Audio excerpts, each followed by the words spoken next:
Oui, le président Xi Jinping a bel et bien taclé M. Macron en France et je donne mon point de vue. En plus, c'était à domicile. Dans sa tribune dans le Figaro, le président chinois rappelle 3 points à M. Macron. Il souligne que bien qu'il puisse collaborer pour la paix et la sécurité mondiale, il est crucial que l'élite française cesse d'étouffer les nations aspirant à leur liberté et leur indépendance. Il a insinué que M. Emmanuel Macron viole la souveraineté, l'intégrité territoriale ainsi que les principes de non-agression et de non-ingérence dans les affaires internes d'autres États. Dans sa phrase, la Chine n'a jamais déclenché de guerre ni occupé un seul pouce de terre appartenant à autrui.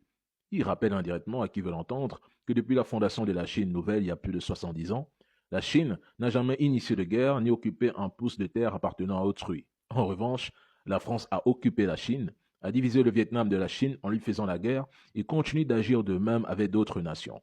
Toujours dans cette phrase, il rappelle aux Français et au reste du monde, parce qu'il était en France, c'est là-bas qu'il a dit, qui séjourne dans un pays qui a commis de nombreux génocides, en Afrique, notamment au Cameroun, en Algérie, ainsi que dans d'autres régions du continent ou même du monde. Il critique l'Occident pour son double standard et son absence de preuves dans ses condamnations. Et Xi Jinping juge à la fois absurde et audacieux que la France et les États-Unis lui demandent de se désolidariser de Poutine, alors que ce sont ces mêmes pays occidentaux qui ont diffamé et stigmatisé la Chine avec de fausses accusations de génocide allant jusqu'à la déclarer infréquentable. Incroyable.